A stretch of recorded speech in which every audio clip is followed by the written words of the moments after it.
là. La joie est là, mais elle n'est pas tout le temps là. Alors en cette période de troubles que connaît la République centrafricaine, mon pays, la musique n'aura jamais aussi bien joué son rôle qu'aujourd'hui, celle d'adoucir les mœurs. Et c'est avec une belle chanteuse centrafricaine, Idylle Mamba, que nous allons aller vers un chemin où les brutes auront un peu moins d'action sur ce monde. Un peu de tendresse dans ce monde de brutes. Rico, joue un peu. Aïe, Tatimbio. Zapa Bata là-haut. On regarde Idylle Mamba dans son dernier clip, Carnema. Bia la Tatimbi.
Waouh. Quelle voix. Ça nous ramène un peu d'espoir, hein. La Fadé, hein. Ça nous ramène un peu d'espoir. Donc c'est Idylle Mamba hein, qui sort son premier disque qui s'appelle Bekou, comme je disais tout à l'heure en Sango.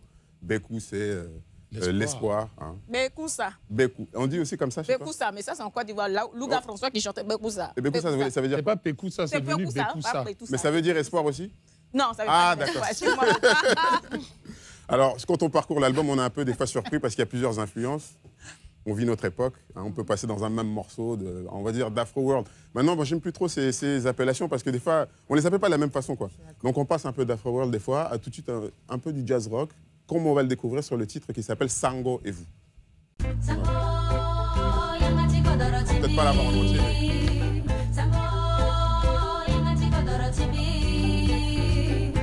Là, je peux traduire. Hein.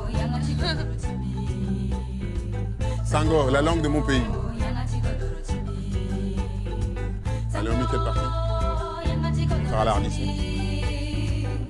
Bon, il y a vraiment de tout, hein. Il y a vraiment tout sur ce disque. Hein. On part de... Il y a des rythmes ancestraux centrafricains, du blues, même de la folk. Alors, Idylle Mamba, dans sa famille, à Bangui, elle a vraiment été baignée dans la musique depuis son plus jeune âge. Sa maman était dans une chorale centrafricaine et ses frères ont fait du théâtre et tout. Donc, logiquement, elle a été dans la musique très tôt. À l'adolescence, elle s'est dit, je rentre dans un groupe qui était très célèbre en Centrafrique, qui s'appelait Focus Maseka. Donc Maseka, voilà. C'est un groupe exclusivement féminin. Elles font de la musique avec des outils de cuisine. Exactement. Tout à fait. Très au courant. Et du coup, ça a fait, bon, elles ont eu quand même un certain succès. Elles ont pu faire pas mal de festivals, dont Massoa. Et un autre festival qui s'appelle Abok Ngoma, au Cameroun aussi, je crois. Mais maintenant, donc, elle a commencé sa carrière solo avec cet album. Je redis Bekou parce qu'on n'a jamais suffisamment parlé d'espoir encore aujourd'hui. Donc, cet album s'appelle Bekou. La pochette, on l'avait vue tout à l'heure, je la remontre. Elle est trop belle. Elle est belle, la pochette. Hein. Ça fait penser avec la lampe. Encore une fois, tu nous présentes une artiste dans la même lignée que Lenny Diane ou que Sandra, avec encore de l'art global, avec encore des choses visuelles magnifiques, de la peinture, on dirait une plasticienne, et magnifique hein, de l'album. C'est ça, parce qu'effectivement, comme on parlait tout à l'heure, il y a tout un... Et accessoirement, la musique est bien. Hein. Oui, il y a toute une dimension, quoi. Effectivement, il y a le chant, mais c'est vrai qu'il y a une histoire d'identité dans votre travail et dans le sien aussi qui arrive. C'est-à-dire qu'il y a effectivement et de la coiffure, et de la tenue, et du chant. Il y a un retour aux sources et une vision du futur qui est quand même assez encourageante pour aujourd'hui, vu le monde dans lequel on vit. Alors, pour finir un peu sur sa carrière, bon, elle a reçu pas mal de prix, la chanson francophone. Et le visa pour la création 2012 de l'Institut français que je tiens à saluer, dont je tiens à saluer quand même l'action, parce que ça permet à des artistes africains de sortir... C'est un vrai visa? Voilà, c'est un vrai visa. C'est pas un visa gondonné. Ouais, c'est pas un visa gondonné. Donc ça permet à des artistes talentueux et talentueuses, de sortir de leur pays, de venir en France et de faire des résidences de 2-3 mois qui leur permettent de réaliser l'album. Donc on salue leur action. Et c'est bien parce que Bécou, c'est plein de joie, de tristesse aussi. Mais c'est beaucoup d'espoir. C'est pour la République centrafricaine et tout le continent parce que vraiment, on a envie que la paix revienne sur ce continent, s'ancre sur ce continent de façon durable. Et ce ne sera pas plus mal, les enfants. Yeah.